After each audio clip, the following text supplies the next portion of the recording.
Yes, this is the Tucker Carlson Vladimir Putin stream.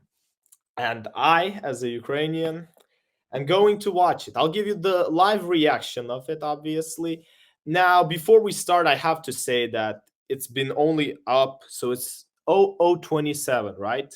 0027, which means that it's been out for like 27 minutes. So obviously, I haven't had time to watch it. So you know that everything that I see from here, everything that I comment on is built on live reaction. Now, before we start, because there might be questions featuring my opinions, some of my other ideas, and I have to say something. Obviously, I know that there was the reason of the Ukrainian-Russian war. In fact, I did a video that it's Russia who started the war against Ukraine. In fact, I did do a video. Let me just find it for a moment.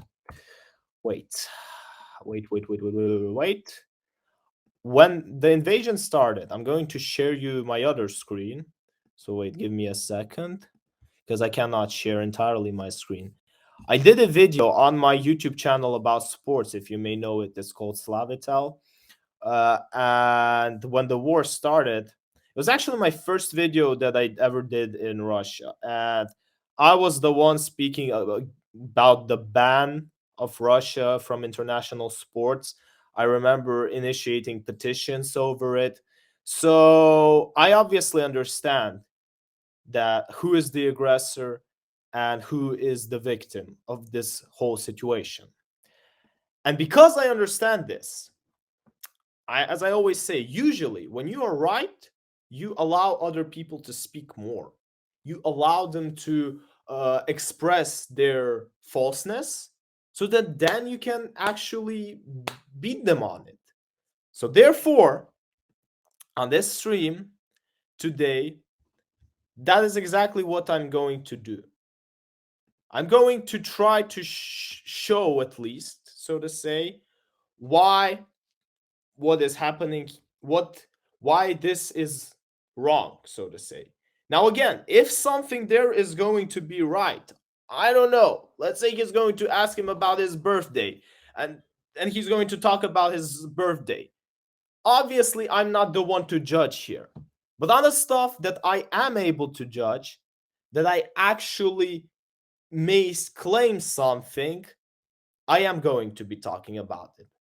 So, without any further ado, so to say, let's get into it. So, let me just do the YouTube introduction, because who knows, maybe I'm going to get banned on Twitch for this, so therefore might as well have the YouTube reaction. Wait, I'll just do it like this. The Vladimir Putin interview by Tucker Carlson. It's 127 minutes. But yes, I am going to watch it, because there might be a lot of people who are going to get the wrong thoughts from it. I am actually here to deliver the right one. Now, without further ado, let's get into it. The following is an interview with the president of Russia, Vladimir Putin, shot February 6, 2024 at about 7 p.m. in the building behind us, which is, of course, the Kremlin. The interview, as you will see if you watch it, is primarily about the war in progress, the war in Ukraine, how it started, what's happening, and most pressingly, how it might end. One note before you watch. At the beginning of the interview, we asked the most obvious question, which is, why did you do this? Did you feel a threat, an imminent physical threat? And that's your justification. And the answer we got shocked us. Okay. Putin went on for a very long time, probably half an hour, about the history of Russia going back to the 8th century. Wait, did he just say 8? Okay. This is a preview, so let's not judge. Maybe he just decided to say something over here. And honestly, we thought this was a filibustering technique and found it annoying and interrupted him several times. And he responded he was annoyed by the interruption. But we concluded in the end, for what it's worth, that it was not a filibustering technique. There was no time limit on the interview. We ended it after more than 2 hours. Instead, what you're about to see seemed to us sincere, whether you agree with it or not. Vladimir Putin believes that Russia has a historic claim to parts of Western Ukraine.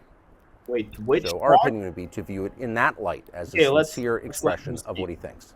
I think he said western part, which actually is kind of the other, because he claims that he says that he has claims on the eastern part. But again, we're going to dive into it, I think, more deeply, because again, this is just a preview. This is just a preview, guys. And with that, here it is. Mr. President, thank you. On February 22nd, 2022, you addressed your country in a nationwide address when the conflict in Ukraine started. Wait, when? Mr. President, thank you. On February 22nd, 2022, you addressed your country in a nationwide address when Did he say? that, here it is. Mr. President, thank you. On February 22nd, 2022, you addressed your country. What do you mean February 22nd? It's February 24th. It's a huge difference. Well, it is a huge difference, guys. I mean, you literally just miss how do I say this word correctly? You literally just lied even here, because he didn't do it on February 22nd. We have the claims for Western Ukraine for some reason. We have February 22nd. Did Tucker even prepare for this interview? Like, again, I genuinely want to see, to try to understand something, but he's already giving you false information from the very beginning. Country in a nationwide address when the conflict in Ukraine started. Okay, and you said that you were acting because you had come to the conclusion that the United States, through NATO, might initiate a, quote, surprise attack on our country. And to American ears, that sounds paranoid. Tell us why you believe the United States might strike Russia out of the blue. How did you conclude that? It's not that America, the United States, was going to launch a surprise strike on Russia. I didn't say that. Are we having a talk show or a serious conversation? Here's the quote. Okay, I have to address this Tucker Carlson, because this laughter, this is bad. I don't believe this laugh. Like, what made him laugh so much at this moment? You know, it doesn't spread honesty, and this is like sheerness and openness, which is exactly what Tucker was trying to say at the beginning, that this was a sheer interview. Like, and I've seen him do this laugh a lot of the times, and it simply starts looking so fake. But again, let's just continue listening to what Putin did actually give an interesting response, because I also don't remember him talking about any America launches. And yeah, we're 2 minutes into the interview, and Tucker is doing very bad. Not even commenting on Putin now. It's actually Tucker who's doing bad right now. Thank you. It's a formidable series. Because your basic education is in history, as far as I understand. Yes. So if you don't mind, I will take only 30 seconds or 1 minute to give you a short reference to history for giving you a little historical background. Please. Okay. Let's look where our relationship with Ukraine started from. Where did Ukraine come from? The Russian state started gathering itself as a centralized statehood, and it is considered to be the year of the establishment of the Russian state in 862. So you get the whole point. The guy is referring 862. Again, I genuinely want to understand, like, the idea of this interview, but as for now, what does this have to do with 2024? Because there are a lot of stuff in 862 that we can discuss about that really no one is referring. Oh, okay, Let us look at 862. I swear I haven't seen solid official people start their argument from looking at 862, especially when they talk about it's connected to politics or history. But again, let's continue. When the townspeople of Novgorod invited a Varangian prince, Rurik, from Scandinavia to reign. In 1862, Russia celebrated the 1000th anniversary of its statehood. And in Novgorod, there is a memorial dedicated to the 1000th anniversary of the country. In 882, Rurik's successor, Prince Oleg, who was actually playing the role of regent at Rurik's young son, because Rurik had died by that time, came to Kiev. He ousted two brothers who apparently had once been members of Rurik's squad. So Russia began to develop with two centers of power, Kiev and Novgorod. I'm already seeing this as a lie, because in history books, I mean, I really want to see the history books where it is a power between Kiev and Novgorod. Because in reality, how it happened, they moved from Novgorod to Kiev, and you had the whole base dynasty of the next knyazes settling in Kiev. There was no actual. They weren't equal cities. Like, this is what he said, right? Been members of Rurik's squad. So Russia began to develop with two centers of power, Kiev and Novgorod. There were no two centers. The power moved from Novgorod to Kiev. Again, I'm trying to give a good reaction. So I am going to point out this stuff because it's important, even for his theory. Even for his theory, it's important. Why would he mention two centers? The next very significant date in the history of Russia was 988. This was the baptism of Russia, when Prince Vladimir, the great-grandson of Rurik, baptized Russia and adopted. So first of all, not Russia, but the Kiev Rus. And it was actually, because a lot of other cities that were inside Kiev Rus haven't been baptized during that time. So it was specifically the Kiev Rus that was baptized, I think. Not the Russia. Adopted Orthodoxy. See how he manipulates with these words. Again, I know this is what he has to do from his point of view, but it simply isn't wrong. Even if you look at what the books gave, what the history books gave from those times. Or Eastern Christianity. From this time, the centralized Russian state began to strengthen. Why? Because of the single territory, integrated economic ties, one and the same language, and, after the baptism of Russia, the same faith and rule of the prince. Again, wait, let me just listen again, because I can understand what Putin is saying in Russian, and I also can hear what the translator is saying. And Putin is speaking prior to the translator adding. So I want to listen again if he actually translated this quote correctly. Territory, integrated economic ties, one and the same language, and, after the baptism of Russia, the same faith and rule of the prince. The centralized Russian state began to take shape.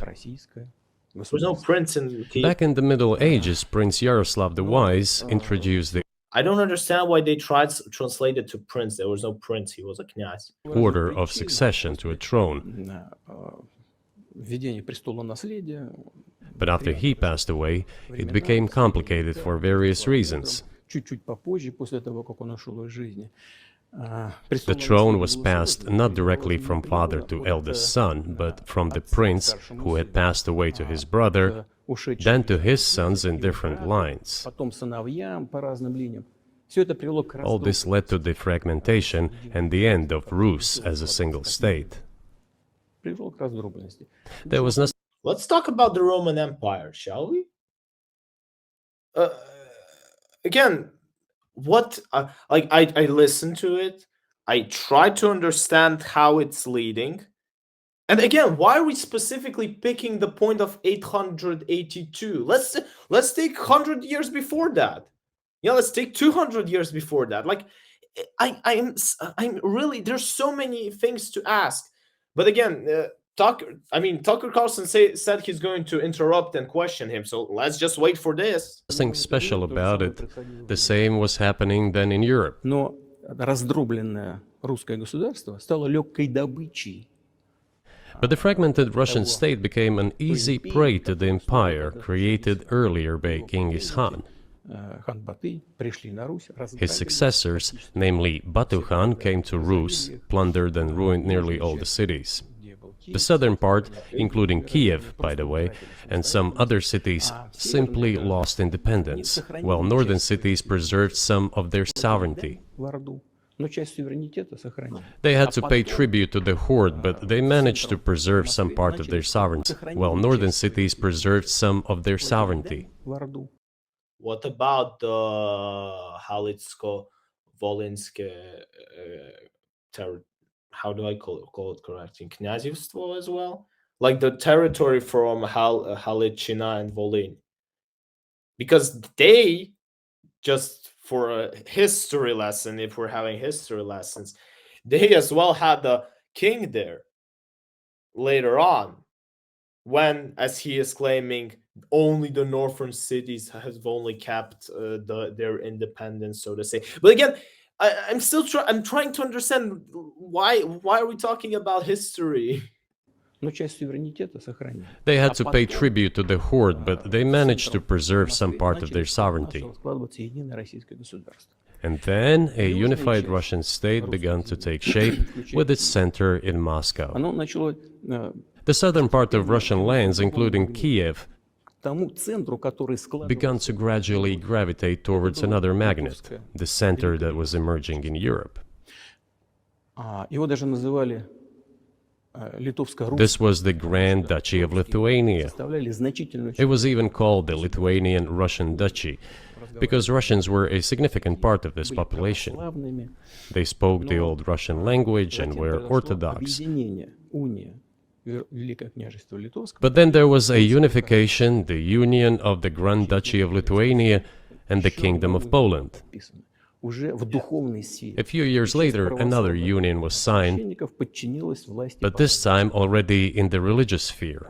И таким образом вот эти земли Some of the оказались в Orthodox составе priests became польско-литовского subordinate to the Pope. Thus, these lands became part of the Polish-Lithuanian state. Ополячиванием этой части населения. Язык внедряли туда свой. During decades, the Poles were engaged in Polonization of this part of the population. Поскольку они живут в Украине, They introduced their language there, tried to entrench the idea that this population was not exactly Russians, на окраине государства. that because they lived But they were not exactly Russians.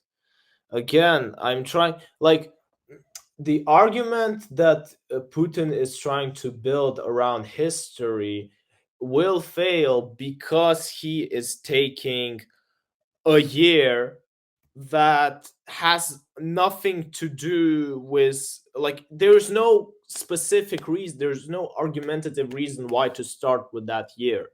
Because even if you look about if you listen, so they started, as he says, they started to prove them that they are not Russians. Well, what made them Russians? You know, even in 882, they were not really like Russians. Even the how do I call it? The Tsar, who was back then, he wasn't the Russian Tsar. He was actually the Moscow Tsar.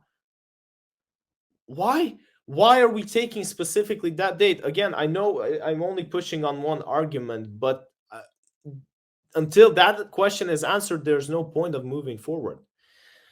And Carlson just obviously sitting and listening to it, simply without any. But okay. He said he's going to really talk. He said he's going to interrupt him. Lived on the fringe. They were Ukrainians. Занимается Originally, the word Ukrainian meant that a person was living on the outskirts of the state, along the fringes, or was engaged in a border patrol service. No, Ukraine actually meant, after it came from, it was meant that it was on the side. So really, if you think about it, there's like Europe, and it's basically on this side, so to say, because because how do I say it correctly? There was the Kiev Rus, right? And then all the way on the east, there was nothing. There were just like forests, cold, all the way to Mongolia and Chinggis Khan. It was literally nothing. It was a swamp. So basically, that's why it was Ukraine, because krai in Ukrainian means angle. Yeah, actually, it means side. So it was on the side because all the way there was nothing. That whole big Russia, even if you think about it, the eastern parts nowadays, the Siberia, all that, in 1200s, there was nothing there. Again, it was a swamp. So we're exposing another twist of historical facts over here. But again, let's continue watching. It didn't mean any particular ethnic group. поляки всячески So the Poles were trying to, относились in every possible way, to colonize this part of the Russian lands, and actually treated it rather harshly, not to say cruelly. Wait, but where did the Poles in that case come from? Like, can we get a history explanation on where did the Polish people come from? Genuinely interested, to be fair. All that led to the fact that this part of the Russian lands began to struggle for their rights. писали письма в They wrote Варшаву. letters to Warsaw demanding that their rights be observed and people be commissioned here, including to Kiev.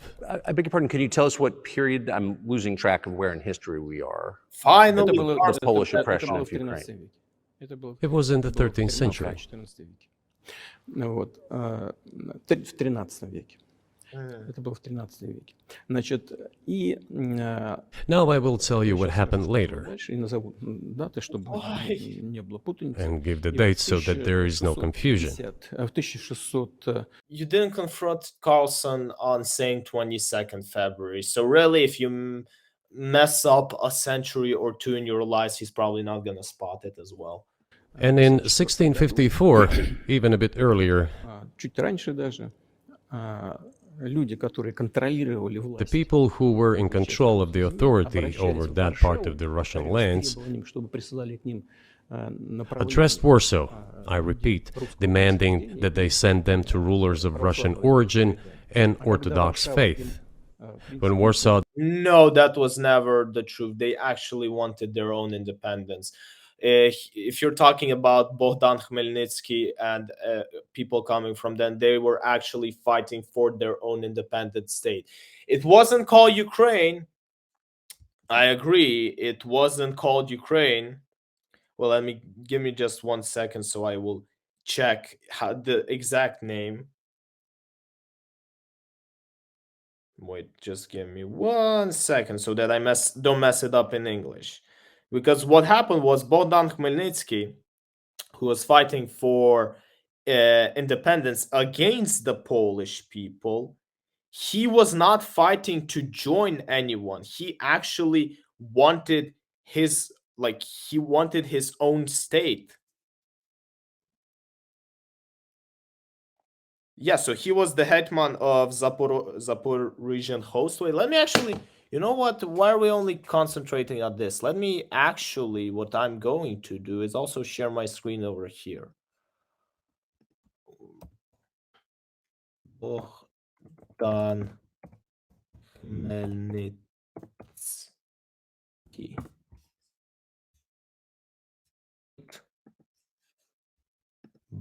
No, not you for now. Yeah, over here. So this guy, Bogdan Khmelnytsky, was the hetman of Zaporizhian coast. And they were fighting for independence of this country. So you see, there was his son over there, yeah, like 20 days till after his father's death. Then there were like the other knyazes who were actually fighting for the throne, the civil war of it. So they were not trying to get into Russia. What they tried to do was get their own country. So it's again completely different towards what Putin actually said in this interview. You can hear the manipulation of the facts, but the problem is that for an American citizen who doesn't know these history facts like I do, because I was raised in it, as I had to learn history, for an American citizen, he will believe in it. He will believe everything that Putin will say in this interview. They won't even try to dig this information. Okay, let's listen further. Did not answer them, and in fact rejected their demands. They turned to Moscow, so that Moscow took them away. Чтобы вы не думали, что я что-то придумал, Дим. So that you don't think that I'm inventing things. Okay, what he's going to bring? What is he going to bring? And why is... Look at Tucker Carlson. He's actually pretty nervous. I mean, that laugh at the beginning, it didn't seem genuine. I'll give you these documents. Well, it doesn't sound like you're inventing it. I'm not sure why it's relevant to what happened 2 years ago. Да все-таки. But still, Документы из архива. these are documents from the archives, copies. Здесь письма. Богдана Here are the letters from Bogdan Khmelnytsky, контролировал власть в этой the man who then controlled the power in this part of the Russian lands в Варшаву. that is now called Ukraine. А после того, как He wrote to Warsaw demanding that their rights be upheld, с просьбой взять их, and after being refused, he began to write letters to Moscow, asking You can hear already the manipulation. So at the beginning, he said that he was asking Warsaw to transfer their power towards, to transfer the territory, so to say, into power towards Russia, because they didn't want to be with Poland. Now he's writing that he asked Poland to upheld them, to like make it all chill in those territories. And when Polish refused, he then started writing to Moscow. Like, again, you have to listen to what he's saying. And again, I don't understand why doesn't Tucker interrupt him? It has really nothing to do with today. But again, let's continue on. Hey, I got banned. I got banned on YouTube. Wait, did I get banned on Twitch? It's saying it's saying to me that I got banned on YouTube. Nice. Oh my god, but at least it's still recording. So you know what I'm gonna do? I'm gonna now what I am going to do, yeah, it's saying that stream is unavailable on YouTube.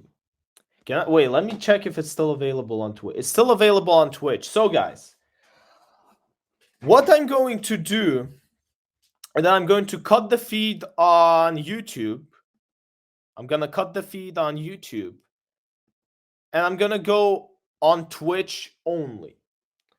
Because in that case, if I get banned on Twitch, then probably you're not going to see anything.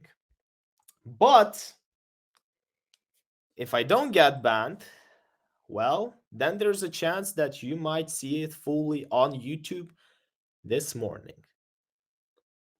Let's continue the stream. asking to take them under the strong hand of the Moscow Tsar.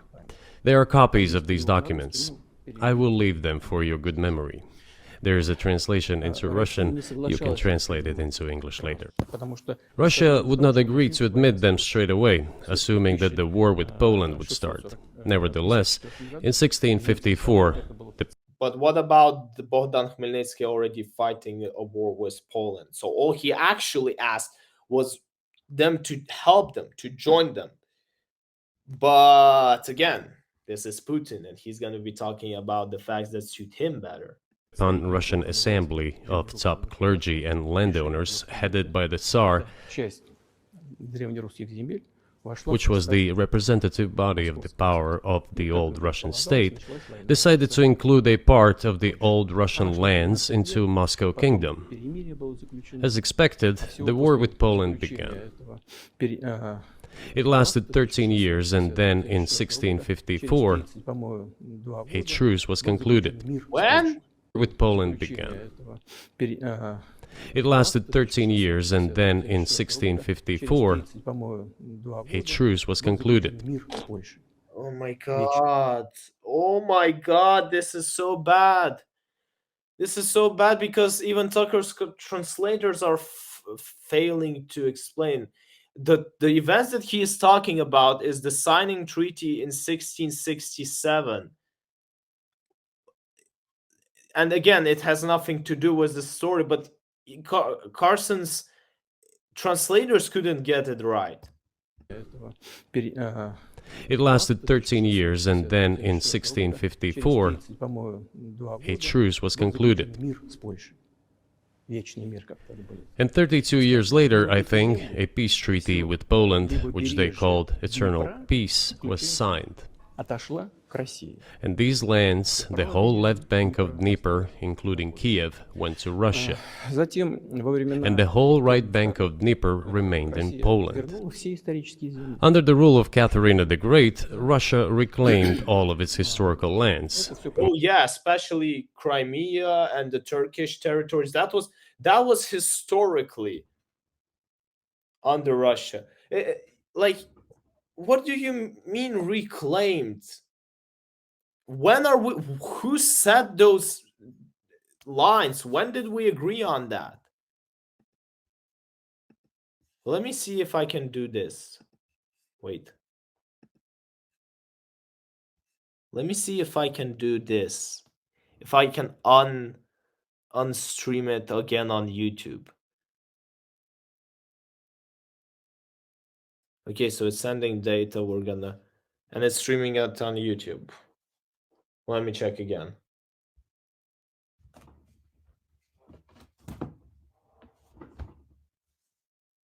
Okay, we're gonna give it another shot, guys. We're gonna give it another shot.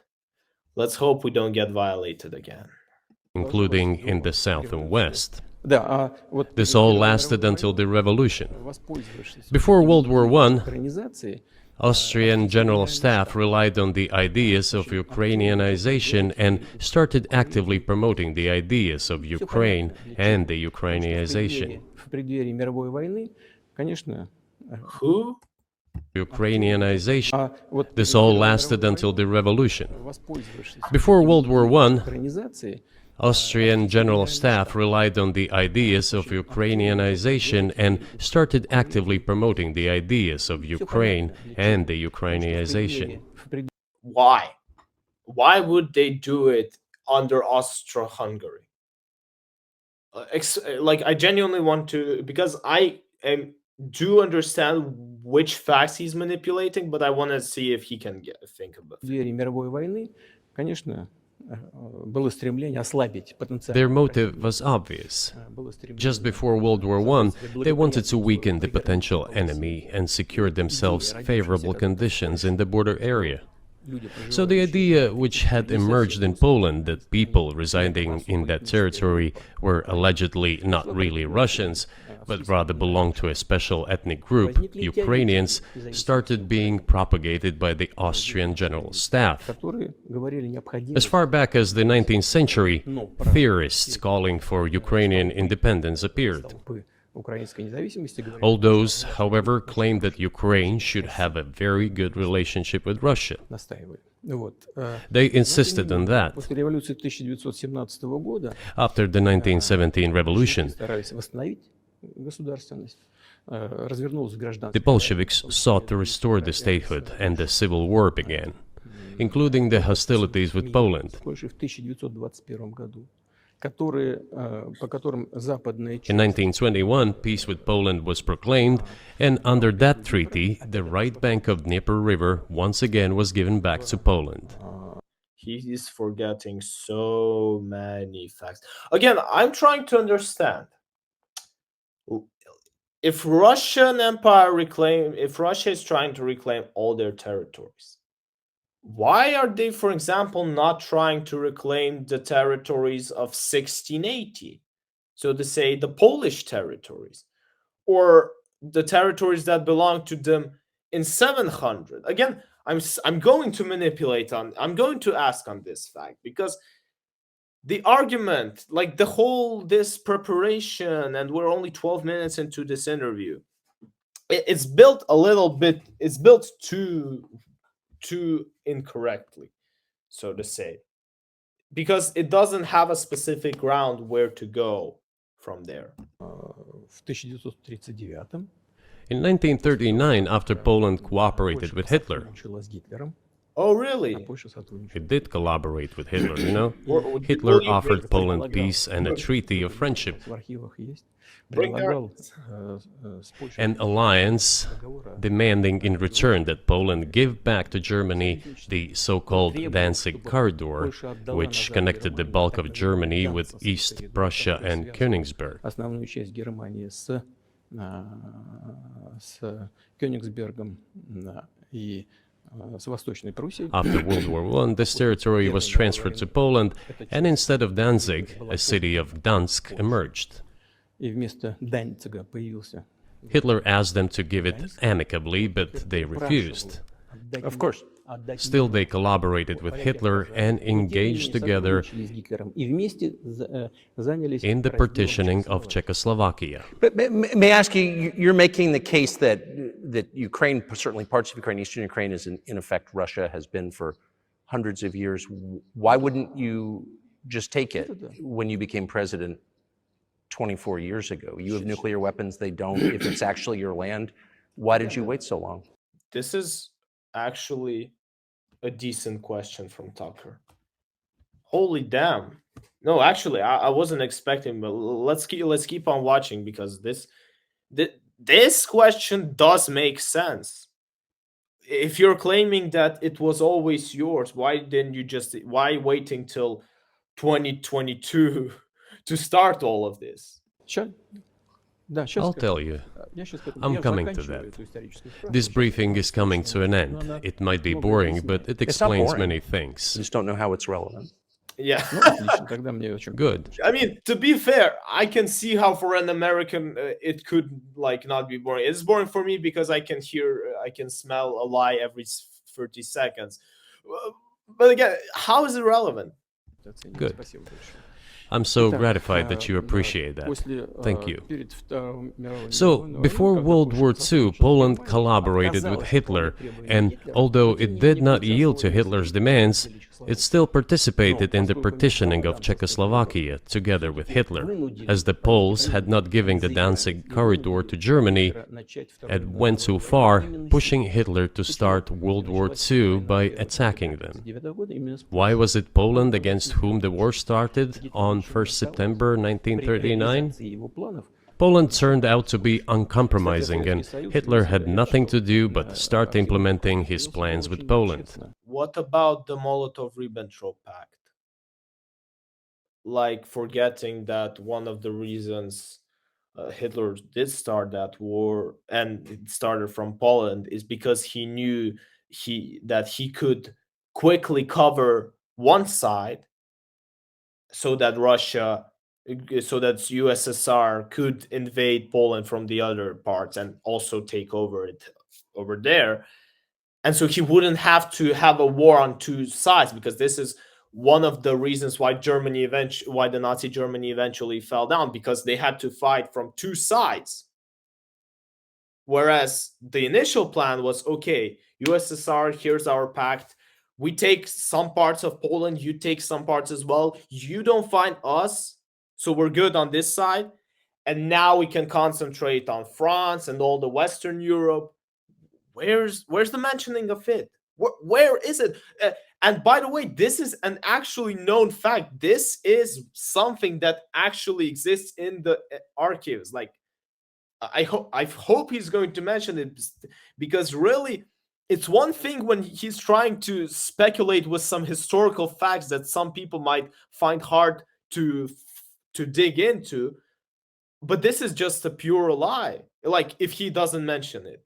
И Советский Союз By the way, the USSR, I have read some archive documents, behaved very honestly. свои войска на помощь Чехословакии. It asked Poland's permission to transit its troops through the Polish territory to help Czechoslovakia. Было сказано, что если даже советские But самолеты the then Polish foreign minister said that if the Soviet planes flew over Poland, they would be downed over the territory of Poland. война началась, But that и doesn't теперь matter. уже сама What matters Польша is that the стала war жертвой began, той and политики, Poland которую fell проводила prey to the наша policies страна.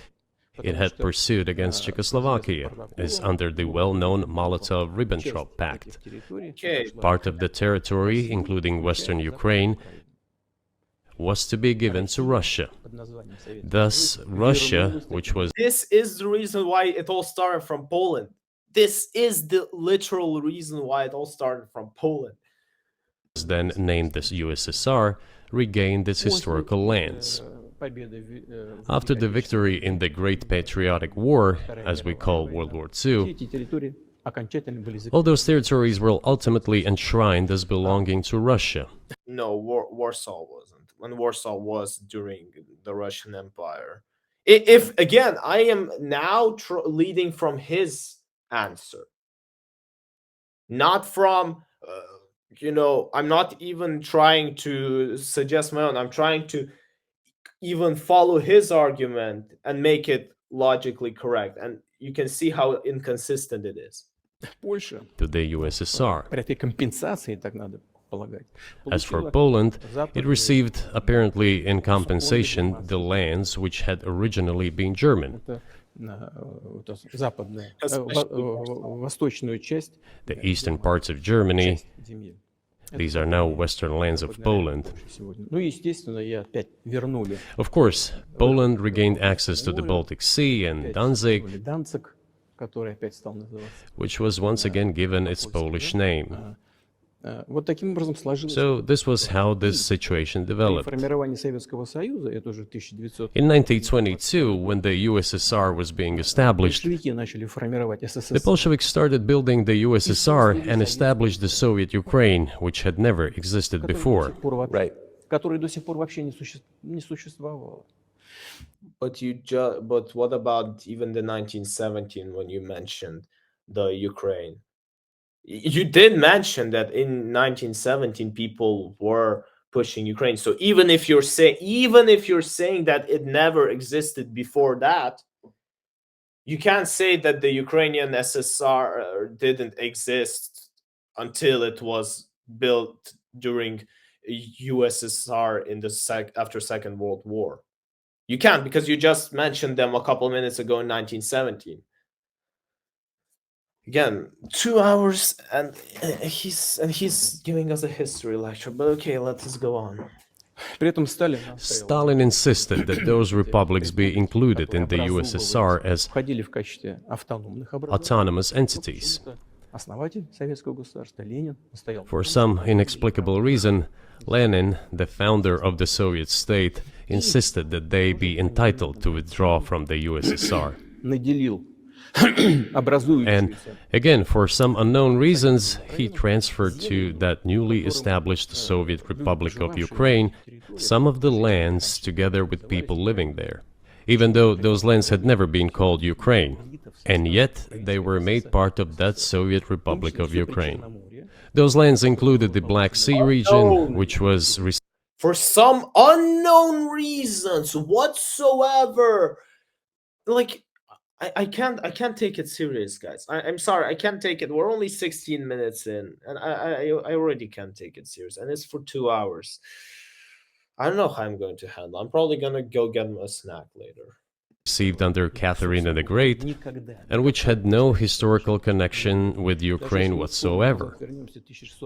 Even if we go as far back as 1654, when these lands returned to Russian Empire, that territory was the size of 3 to 4 regions of modern Ukraine, with no Black Sea region. That was Yeah, but the Tsar of Moscow was also back then like a couple regions. Nobody talked about, so to say, Siberia or all those eastern parts, like the Falkland Islands, for example. Nobody talked about them.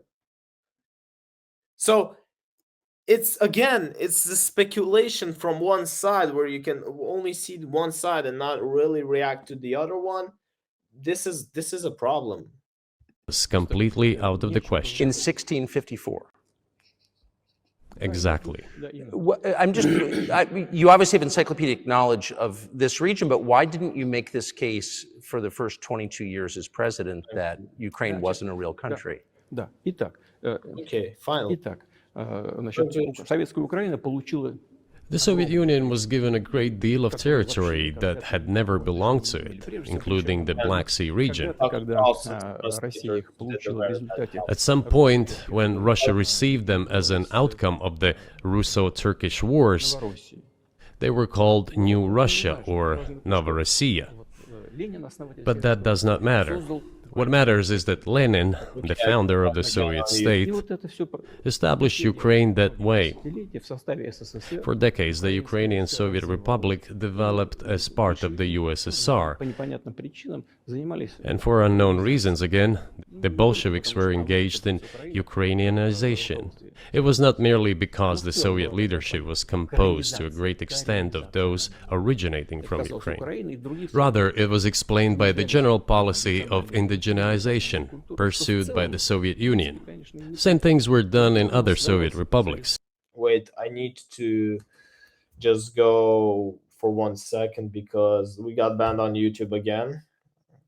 The stream got banned on YouTube again, and for this case, I think I will do this thing that I will react right now on Twitch because it's still live on Twitch, and then I'm just going to upload it in the morning. Yeah, interesting. It's really interesting how I just got banned for it. This involved promoting national languages and national cultures, which is not a bad in principle. That is how the Soviet Ukraine was created. After the World War II, Ukraine received, in addition to the lands that had belonged to Poland before the war, part of the lands that had previously belonged to Hungary and Romania. So Romania and Hungary had some of their lands taken away and given to the Soviet Ukraine, and they still remain part of Ukraine. So in this sense, we have every reason to affirm that Ukraine is an artificial state that was shaped at Stalin's will. Do you believe Hungary has a right to take its land back from Ukraine and that other nations have a right to go back to their 1654 borders?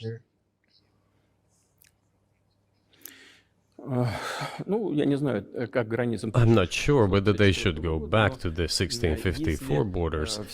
Oh, really? Why not? Why not from 1654? Maybe from 882, yes? But given Stalin's time, so-called Stalin's regime, which, as many claim, saw numerous violations of human rights and violations of the rights of other states, В этом смысле, конечно, вполне можно, если не говорить о том, что они имеют на это право. one may say Look at Tucker. He's like, this guy's claiming to Hungary, Poland, go on, started, invaded, I'll support, like, of course. I also think he wasn't expecting this. that they could claim back those lands of theirs while having no right to do that. It is at least understandable. Have you told Viktor Orban that he can have part of Ukraine? Никогда не говорил. Never. I have never told him, not a single time. У нас с ним даже на этот счет не было никаких разговоров. We have not even had any conversation on that, but I actually know for sure that Hungarians who live there Они, конечно, хотят вернуться на свою историю. wanted to get Больше того, back сейчас to their расскажу historical очень land. интересную историю. Отвлекусь. Moreover, Личную I историю. would And the Ukrainians in Kuban also want to come back to Ukraine, if you didn't know that. like to share a very interesting story with you. Значит, где-то в начале I digress, 80-х годов it's a машина personal one. из, Somewhere in the early 80s, I went on a road trip in a car from then Leningrad across the Soviet Union through Kiev, въехал made a stop in Kiev, and then went to western Ukraine. название I went to the town of Beregovoye, и and all the names of towns and villages there were in Russian and in a language I did not understand, in Hungarian. There is a reason for that. So the reason they were in Russian was because it was the main language of Soviet Union. About Hungarian, again, if he's taking some village somewhere over there, that could have been the case. That could have been the case. If they're like one, probably there is one or two villages. I don't know, but really, it's not that big as they say. In Russian and in Hungarian, возле not in Ukrainian, домов in сидела Russian and in Hungarian. тройка. I was driving through some kind of village and there were men sitting next to the houses and they were wearing black three-piece suits and black cylinder hats. I asked, are they some kind of entertainers? I was told, no, they were not entertainers, they're Hungarians.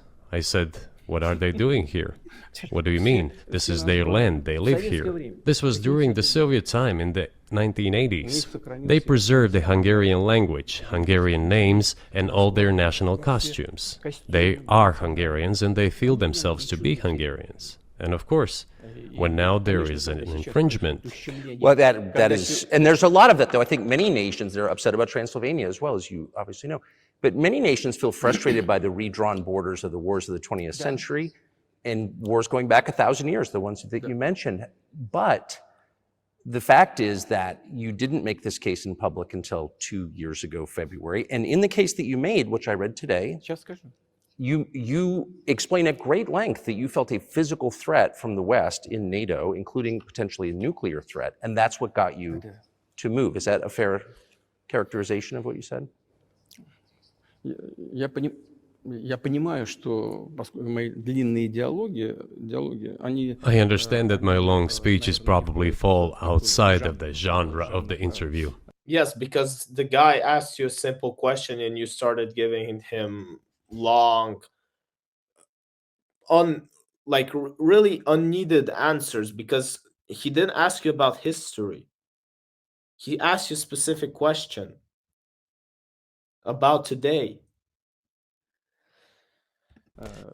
That is why I asked you at the beginning, are we going to have a serious talk or a show? Так что не обижайтесь You на said меня, a пожалуйста. serious talk. Ну так вот. So bear with me, please. К тому моменту, когда We're coming to the point where the Soviet Ukraine was established. 1991 Oh году my Then, in 1991, the Soviet Union collapsed, получила в подарок от and России everything that Russia had generously bestowed on Ukraine was dragged away by the latter. Скажу сейчас Generous. I'm coming to a very important point of today's agenda. этот развал Советского Союза. Thank you. After all, the collapse of the Soviet Union was effectively initiated by the Russian Я не leadership. знаю, чем тогда руководствовалось руководство России. Но I do not understand Why Russia? what the Russian leadership was guided by at the time, So that- but I suspect there were several reasons to think everything would be fine. первое.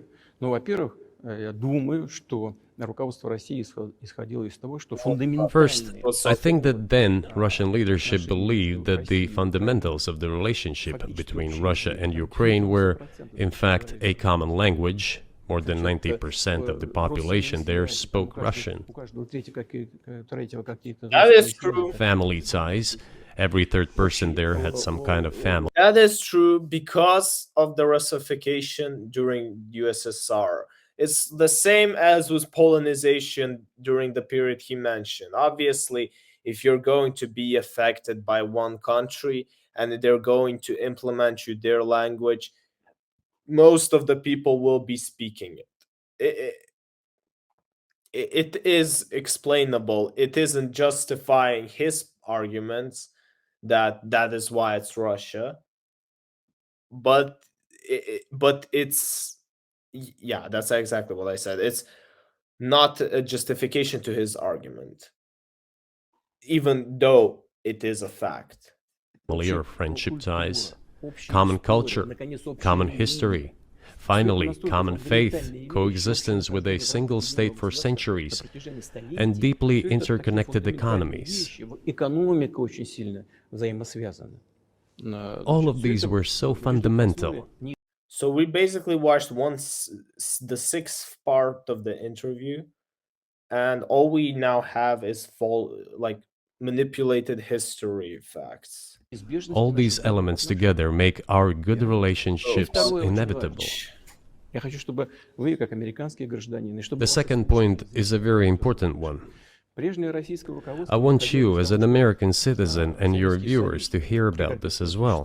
Okay. Больше никаких разделителей. The former Russian leadership assumed that the Soviet Union had ceased to exist, and therefore there were no longer any ideological dividing lines. Инициативно пошла даже на развал Советского Союза. Russia even agreed voluntarily and proactively to the collapse of the Soviet Так Union, называемым and believed that this would be understood by the so-called civilized West as an invitation for cooperation and вот чего association. ожидала Россия. No, no, because the Baltic countries were rooting for their independence. They still believe they were under occupation all these years. Ukraine has been battling for on independence, and Gorbachev's goal was to keep all it together. There was no volunteer, and if you want to talk about volunteering, the Chechnya wars, the things that happened in Transnistria, all of that. I think he's going to get. I don't think he's going to get into it, so I'm going to mention it. There was no peaceful joining with Europe, but yeah, again, I knew what I was diving into when starting this. Россия. That is what Russia was expecting, both from the United States and the so-called collective West as a whole. В том числе и в Германии. Эгон Барр. There were smart people, including in Germany, Egon Bahr, a major politician of the Social Democratic Party, who insisted in his personal conversations with the Soviet leadership on the brink of the collapse of the Soviet Union that a new security system should be established in Europe. Помочь объединиться Германии, но Help should be given to unify Germany, but a new system should be also established to include the United States, Canada, Russia, and other Central European countries. Yes. But NATO needs not to expand. That's what he said. If NATO expands, everything would be just the same as during the Cold War, only closer to Russia's borders. That's all. Больше того, он рассердился как-то. He was a wise old man, but no one listened to him. In fact, he got angry once. Рассердился на советское руководство. If, he said, you don't listen to me, I'm never setting my foot in Moscow once again. Но, tем не менее, Everything happened just as he had said. Well, of course, it did come true, and you've mentioned this many times. I think it's a fair point, and many in America thought that relations between Russia and the United States would be fine with the collapse of the Soviet Union and the end of the Cold War. That the opposite happened, but you've never explained why you think that happened, except to say that the West fears a strong Russia, but we have a strong China. The West does not seem very afraid of. Yeah, What about Russia? Do you think it's so. convinced policymakers they had to take it down? Запад боится сильного Китая больше, чем сильной России. The West is afraid of strong China more than it fears a strong Russia, because Russia has 150 million people and China has 1.5 billion population, and its economy is growing by leaps and bounds, or 5% a year. It used to be even more. But that's enough for China. As Bismarck once put it, potentials are the most important. China's potential is enormous. It is the biggest economy in the world today in terms of purchasing power parity and the size of the economy. It has already overtaken In general, but I don't think on average. And again, I'm not sure about the general numbers. I'll have to check them. Taking the United States cent a year, it used to be even more. But that's enough for China. As Bismarck once put it, potentials are the most important. China's potential is enormous. It is the biggest economy in the world today in terms of purchasing power parity and the size of the economy. It has already overtaken the United States quite a long time ago, and it is growing at a rapid clip. Let's not talk about who is afraid of whom. Let's not reason in such terms. And let's get into the fact that after 19... Yeah, again, I've just checked the numbers. So yeah, in general, it is. But don't forget that per capita, for example, yeah, funny fact, per capita in 2022, it was Luxembourg. And then it was Ireland. Oh my god. Well, yeah, probably per capita it's in this way, but I think per capita, I genuinely don't know why he brought this fact up. Like, because there's so many metrics to, although no, now I understand why he brought this up. So he can point out, oh my, wow, that USA is afraid of China because they're growing. This is probably one of those, again, it's a speculative metric because you have so many other economic ways to view a growth of country that I'm not sure that what he did was right. 1991, when Russia There's a lot of stuff he didn't do right. expected that it would be welcomed into the brotherly family of civilized nations, nothing like this happened. You tricked us. I don't mean you personally when I say you. Of course, I'm talking about the United States. The promise was that NATO would not expand eastward, but it happened 5 times. There were 5 waves of expansion. We tolerated all that. We were trying to persuade them. We were saying, please don't. We are as bourgeois now as you are. We are market economy and there is no communist party power. Let's negotiate. Moreover, I have also said this publicly before. There was a moment when a certain rift started growing between us. Before that, Yeltsin came to the United States. Remember, he spoke in Congress and said the good words. God bless America. Everything he said were signals. Let us in. Remember the developments in Yugoslavia before the Yeltsin was lavished with praise? As soon as the developments in Yugoslavia started, he raised his voice in support of Serbs, and we couldn't but raise our voices for Serbs in their defense. I understand that there were complex processes underway there, I do, but Russia could not help raising its voice in support of Serbs, because Serbs are also a special and close to us nation, with Orthodox culture and so on. It's a nation that has suffered so much for generations. Well, regardless, what is important is that Yeltsin expressed his support. What did the United States do? In violation of international law and the UN Charter, it started bombing Belgrade. It was the United States that let the genie out of the bottle. Moreover, when Russia protested and expressed its resentment, what was said? The UN Charter and international law have become obsolete. Now everyone invokes international law. The question was, what made you afraid that, what made you think that the USA is afraid of Russia? Why are you bringing the bombings of Belgrade into this? What does this have to do with United States-Russian relations? It's just a simple history, like fact that, oh, look, they're so bad. It's like bringing out what... Because I also watch a lot of Russian propaganda sometimes to understand what they're talking about. And they're like them bringing the argument that, oh, you have to remember that it's the USA, the only country that have ever used nuclear weapons. We as Russia never did, but the United States. What does... This cannot justify the things happening in 2024. Again, justify them, justify the ideas you had in 2022. Like, again, I knew what I was going in. But at that time they started saying that everything was outdated. Everything had to be changed. Indeed, some things need to be changed, as the balance of power has changed. It's true, but not in this manner. Yeltsin was immediately dragged through the mud, accused of alcoholism, of understanding nothing, of knowing nothing. again, the reasons he was accused of alcoholism was because he actually drank alcohol, and there's footage of him getting drunk on the plane and having problems standing on his feet. But why is he bringing this up to this subject? To manipulate, to speculate. Ну хорошо. He understood everything, I assure you. Well, Думаю, ладно, все. I became president in 2000.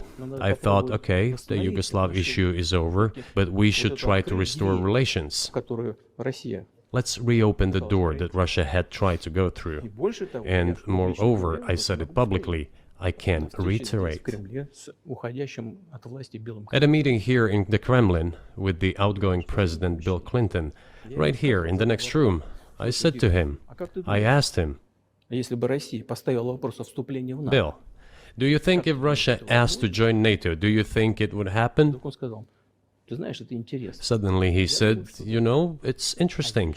I think so. Встретились уже на But ужин. in the evening, when we met for dinner, he said, you know, I've talked to my team. No, it's not possible now. Можете спросить у него. Да, я думаю, наши. You can ask him. I think he will watch our interview. He'll confirm it. It's again manipulations from the other side that before the story sounded as Putin asking Bill Clinton to join NATO. That was how he said this on February 21st, 2022, when he when he confirmed confirmed the independence of Donetsk and Luhansk People's Republics. That's what he said. Now he's saying, well, I asked him if there was such a possibility, would the United States consider? And by the way, if you think that I am lying, please feel free to check all of the information. I am absolutely sure it is available here on YouTube. Wait, let me see. Although, yeah, here on YouTube. I got banned from YouTube. Again, it's weird because it says copyright violations. Tucker Carlson, I'm watching your interview and I'm telling people to watch and think. You know, why not? Why are you so mad at it? Yeah, I actually found it. So wait, let me just quickly show you this. Boom, and then boom. Yeah, so Google Putin's speech 2022, February 21st. This is important because this is the speech where he mentions all this Bill Clinton thing. Again, we're not going to watch it because we have 3/4 of that interview to finish. But again, I knew what I was signing up for. Wait. Oh, here it is. I wouldn't have said anything like that if it hadn't happened. Okay. Were you well, sincere? It's impossible now. Would you have joined NATO?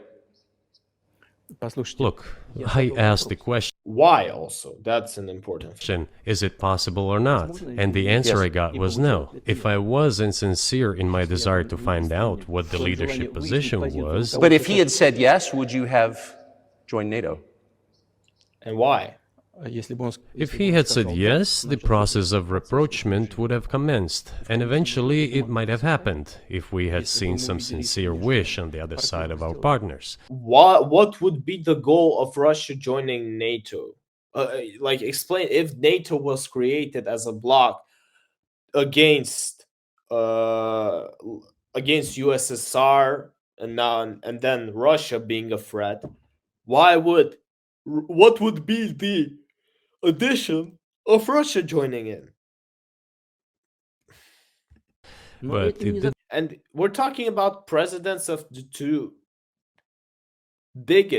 one of the two biggest countries in the world.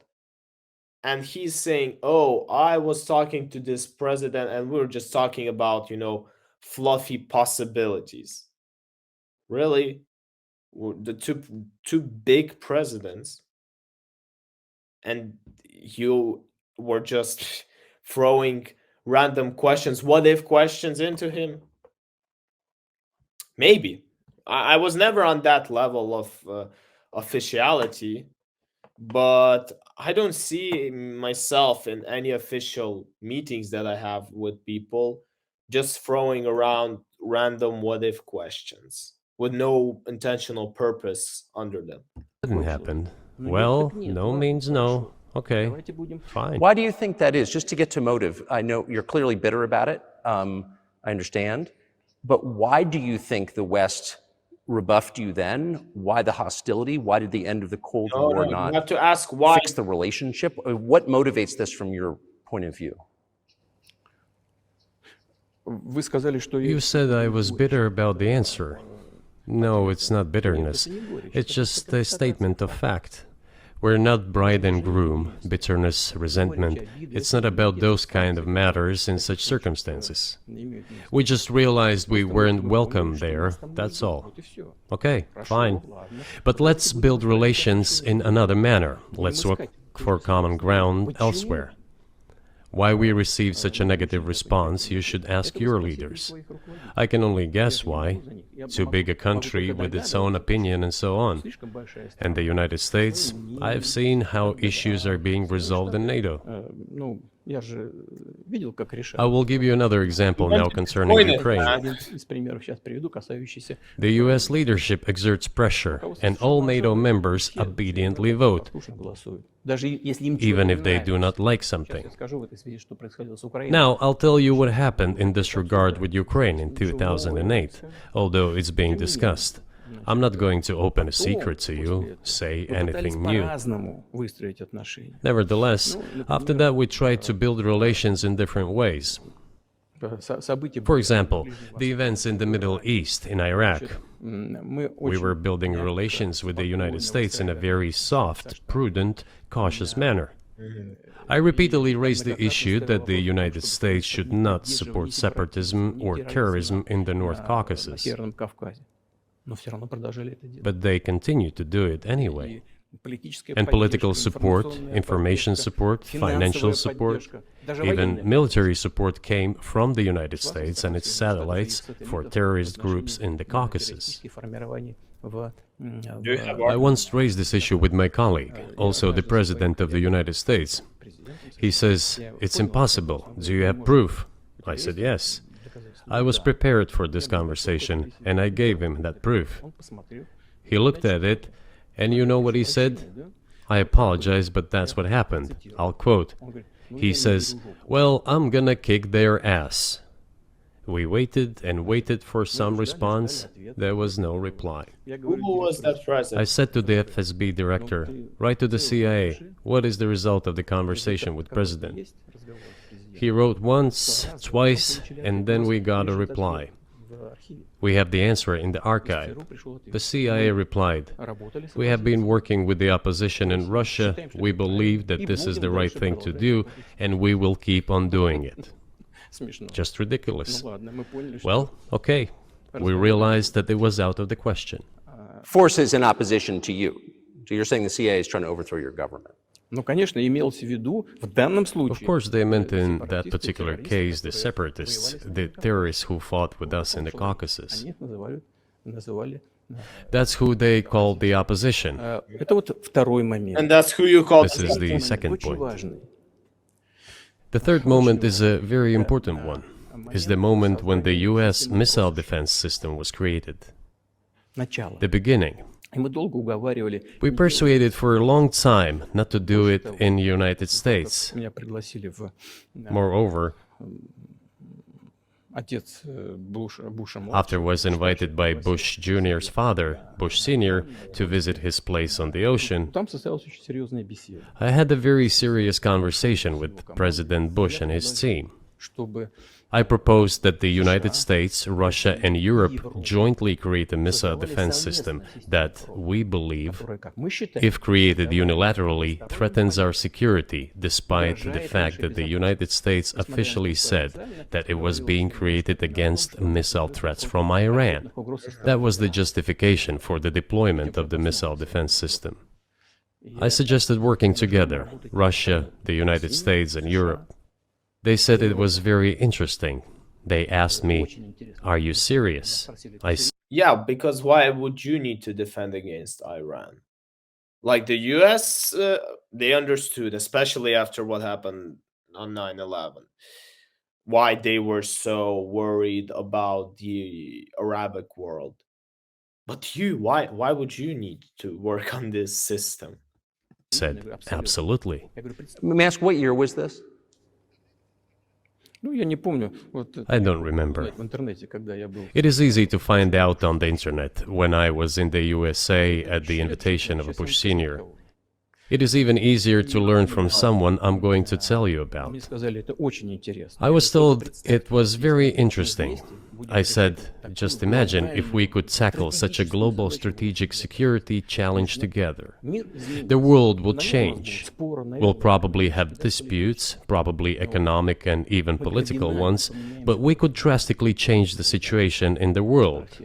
He says yes, Okay, and asks, found it. "Are you serious?" 7. I said, "Of course.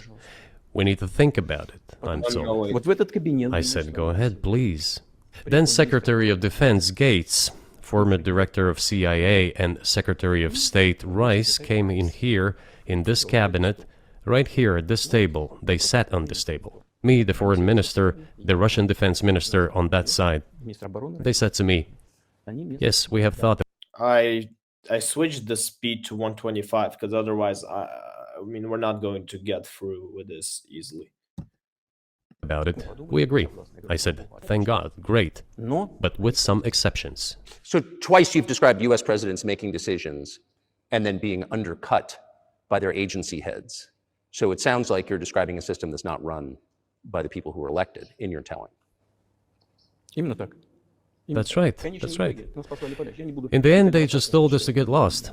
I'm not going to tell you the details because I think it's incorrect. After all, it was confidential Наше предложение conversation. было отклонено. But our proposal was declined. That's a Тогда, fact. именно тогда я сказал, It was right then when I said, "Look, but then we will be forced to take countermeasures. We will create such strike systems that will certainly overcome missile defense systems." был такой. The answer was, "We are not doing this against you, and you do what you want," assuming that it is not against us, not against the United States.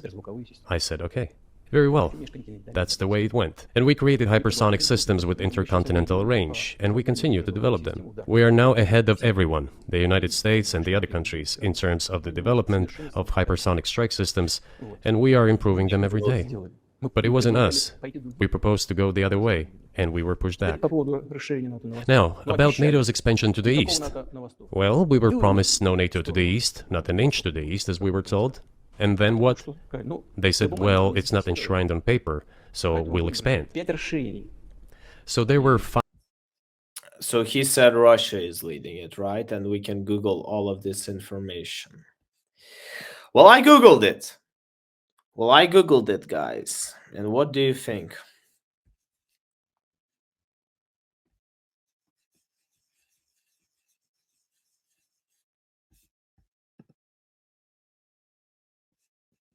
It's China. It is China. Again, easily Googled fact. But here it is.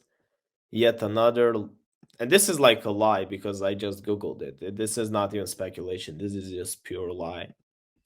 waves of expansion, the Baltic states, the whole of Eastern Europe, and so on. И вот теперь прихожу к главному. And now I come to the main thing. They have come to the Ukraine, ultimately.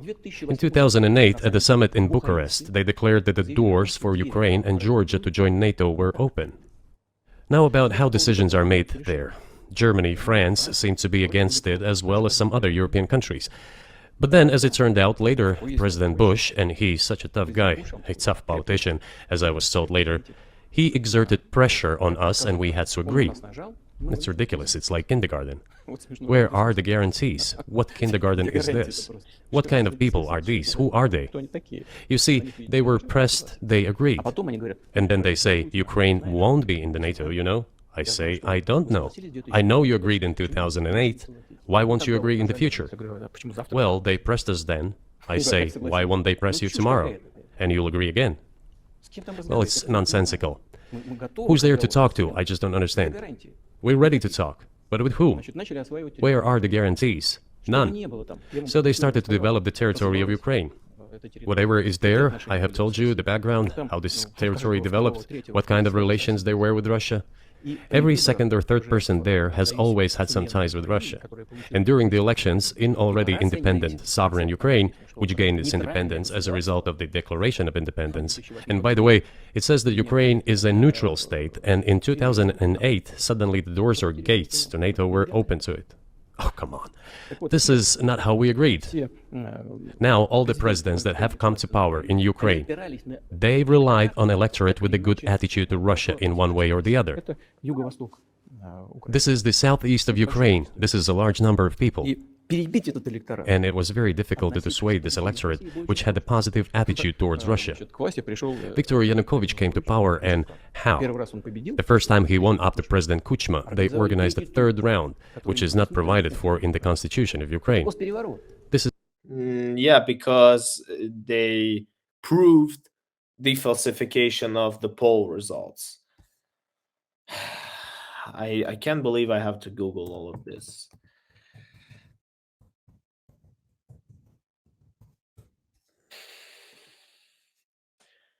But again, if I want to do serious content, then this is how I will have to prove it step by step.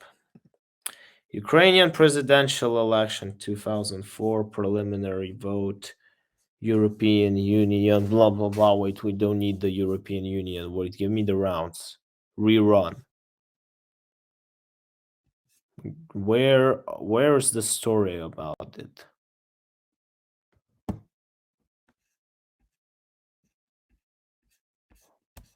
Preliminary vote. Okay, runoff.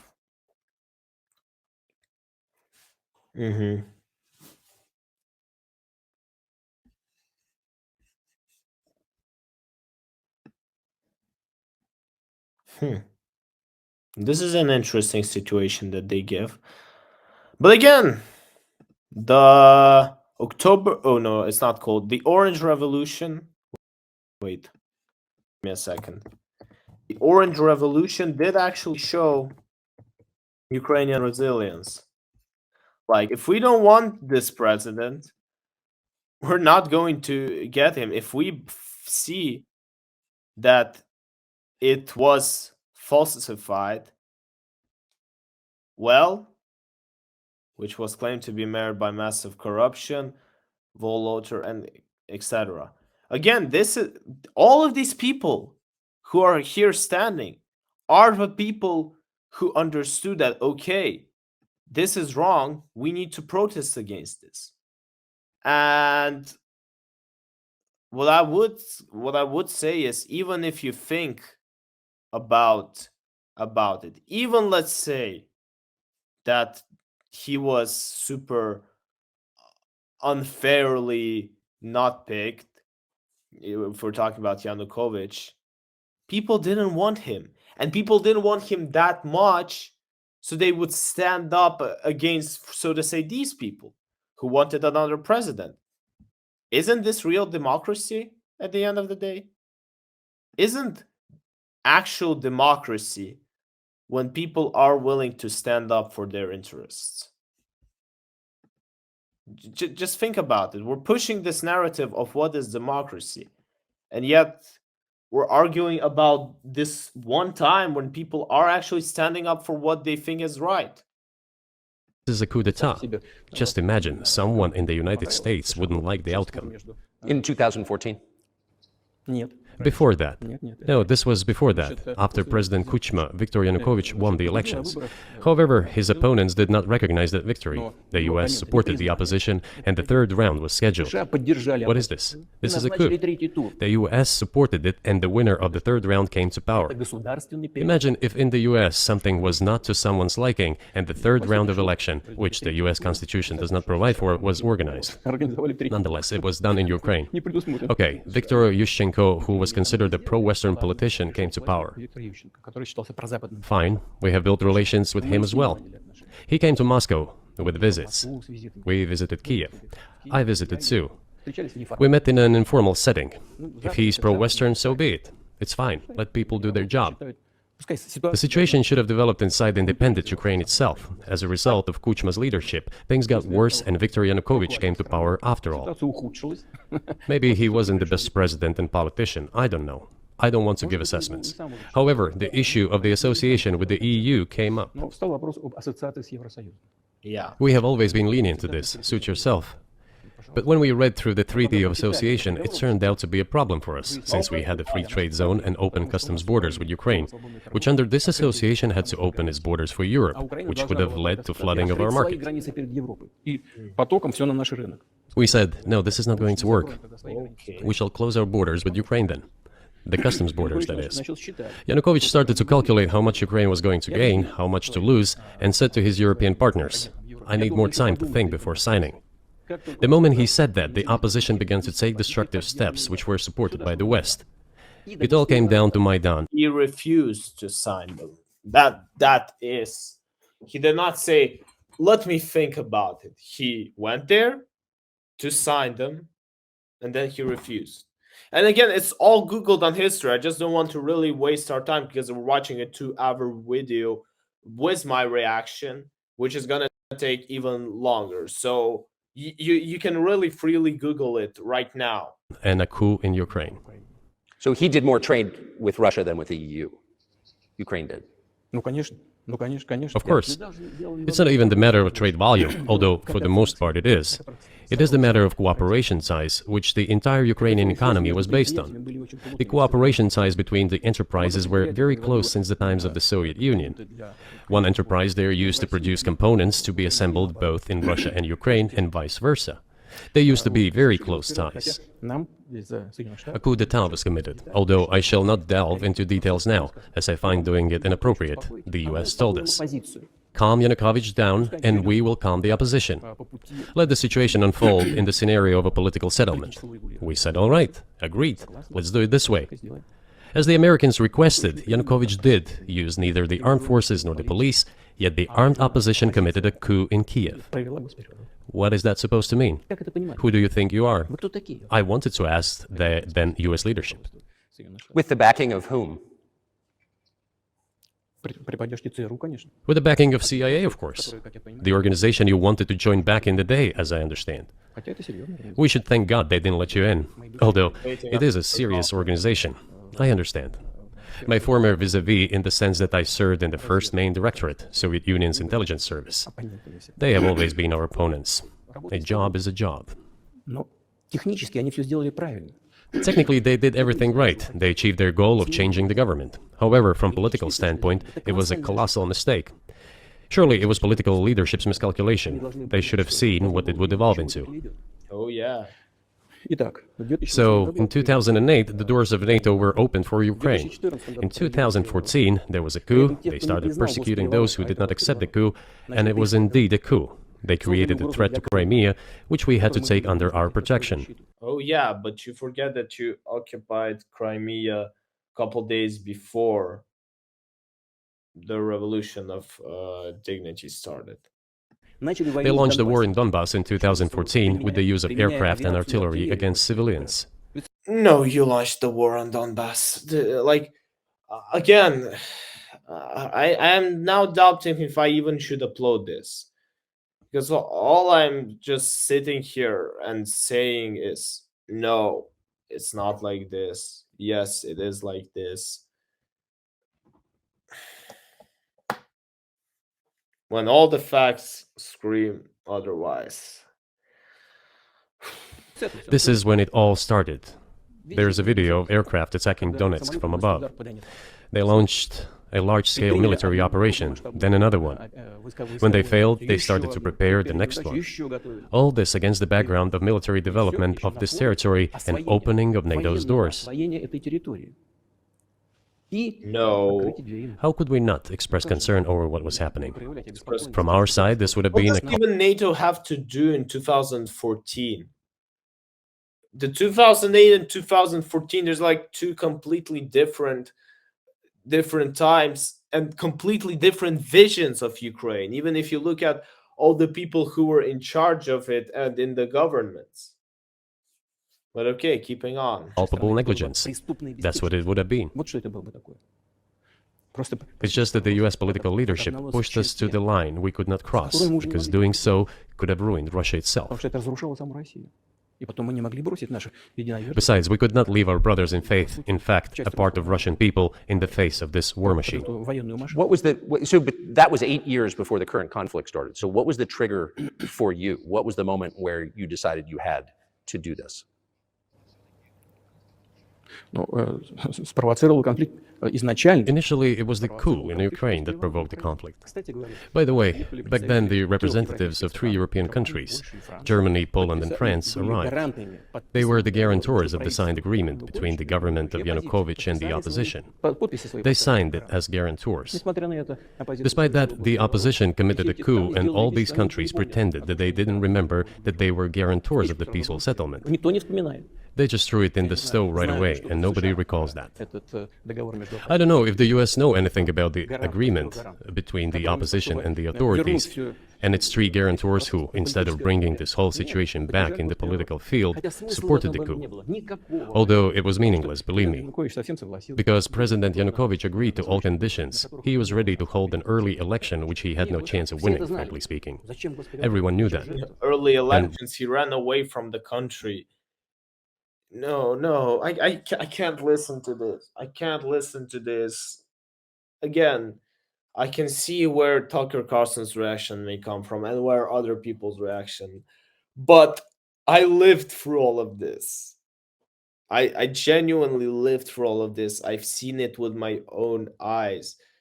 And literally, the things that he's been talking about for the last 5 minutes are set up lies. I don't know. Should I continue watching this?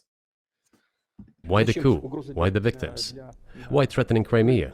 Why launching an operation in Donbass? This I do not understand. That is exactly what the miscalculation is. CIA did its job to complete the coup. I think one of the deputy secretaries of state said that it cost a large sum of money, almost 5 billion. But the political mistake was colossal. Why would they have to do that? All this could have been done legally, without victims, without military action, without losing Crimea.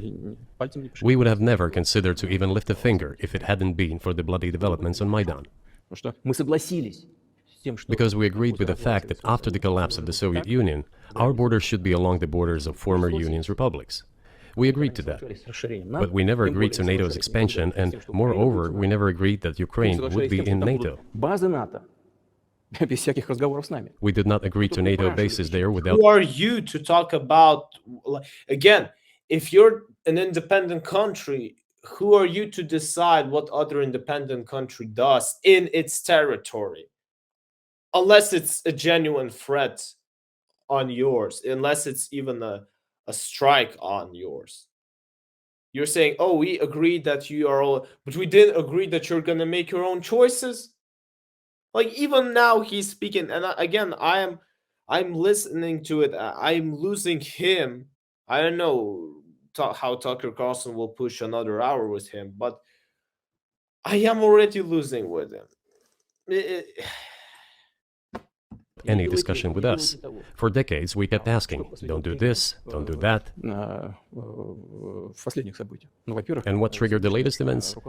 Firstly, the current Ukrainian leadership declared that it would not implement the Minsk agreements, which had been signed, as you know, after the events of 2014 in Minsk, where the plan of peaceful settlement in Donbass was set forth. But no, the current Ukrainian leadership, foreign minister, all other officials, and then president himself said that they don't like anything about the Minsk agreements. In other words, they were not going to implement it.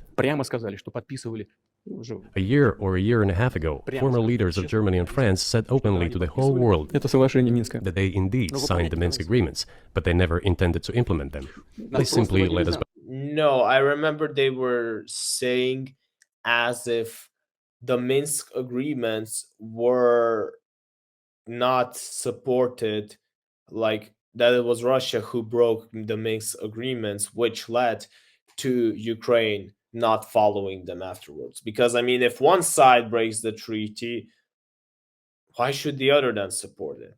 By the nose. Was there anyone for you to talk to? Did you call a U.S. President, Secretary of State, and say, if you keep militarizing Ukraine with NATO forces, this is going to we're going to act. Funniest thing that Ukraine didn't even get militarized until the invasion of 2022. Постоянно об этом говорили. Мы постоянно об этом говорили. Мы обращались We talked about this all the time.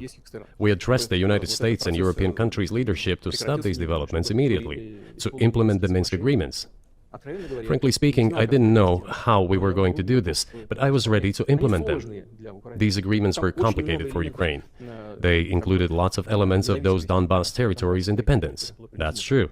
However, I was absolutely confident, and I'm saying this to you now. I honestly believe that if we managed to convince the residents of Donbas, and we had to work hard to convince them to return to the Ukrainian statehood, then gradually the wounds would start to heal. When this part of territory reintegrated itself into common social environment, when the pensions and social benefits were paid again, all the pieces would gradually fall into place. No, nobody wanted that. Everybody wanted to resolve the issue by military force only. But we could not let that happen. And the situation got... Will he be talking about Georgia 2008, Chechnya in 1990s, and other peaceful ways they tried to resolve conflicts? I just want to check the timelines because, again, I will probably what I will do. Okay, this is actually an interesting topic. And these might be Elon Musk. Okay, yeah, and the imprisoned journalist. This actually. Okay. God, why didn't I just immediately skip to the second part? Got to the point when the Ukrainian side announced, no, we will not do anything. They also started preparing for military action. It was they who started the war in 2014. Oh, really? Our goal is to stop this war. And we did not start this war in 2022. This is an attempt to stop it. Do you think you've stopped it now? I mean, have you achieved your aims? No, we haven't achieved our aims yet, because one of them is denazification. This means the prohibition of all kinds of neo-Nazi movements. This is... I lived in Ukraine. I'm a Kiev-born person. I was in Kiev on February 24th. I lived in there. I saw these people. What kind of Nazis? My best friends are Russian speaking. They are Russian speaking. Where do you even take this Nazi argument? I really don't get. I really can't understand it. I'm sorry. I'm getting too. Can we already skip to the part about Elon Musk and I don't know the journalist? This is one of the problems that we discussed during the negotiation process, which ended in Istanbul early this year.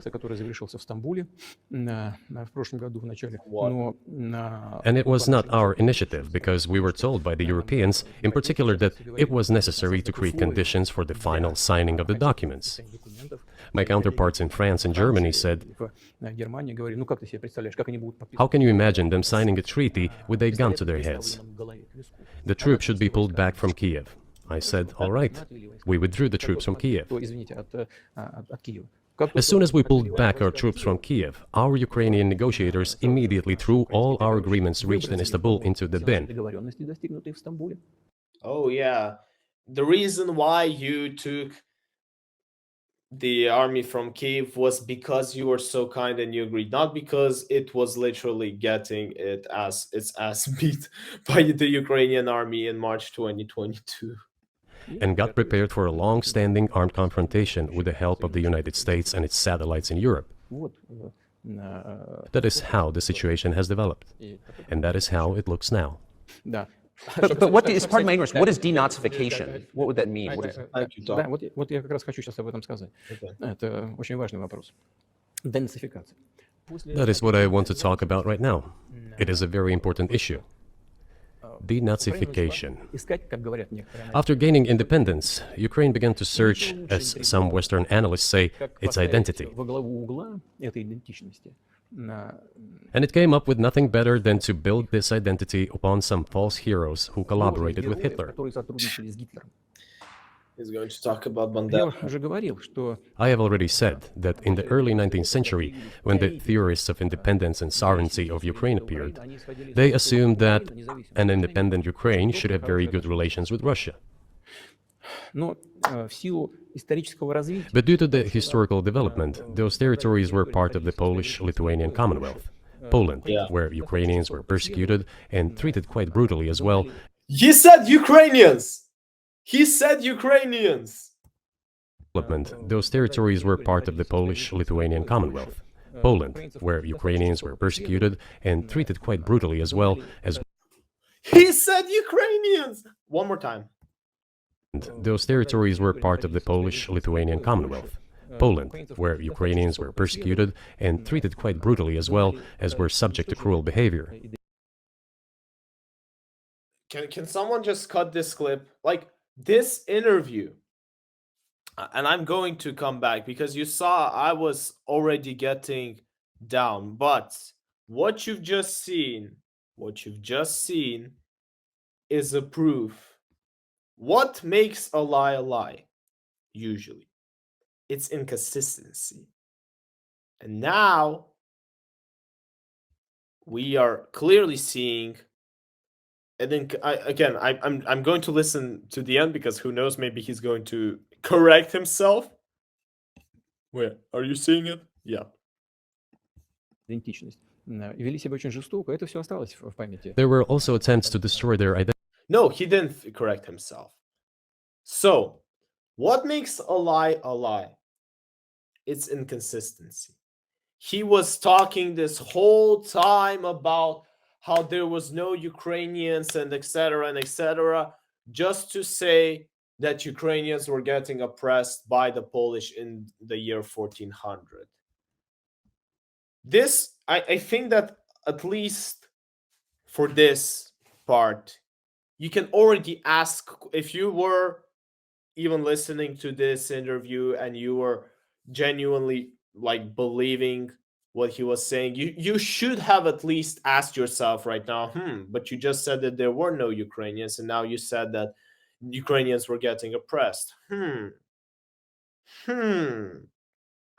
Again, I am not telling all of you to pick a side. This is, I think, what I will make the key argument again for this whole interview. I'm not telling you simply support Ukraine for supporting Ukraine. I'm not telling you to simply support Russia for supporting Russia.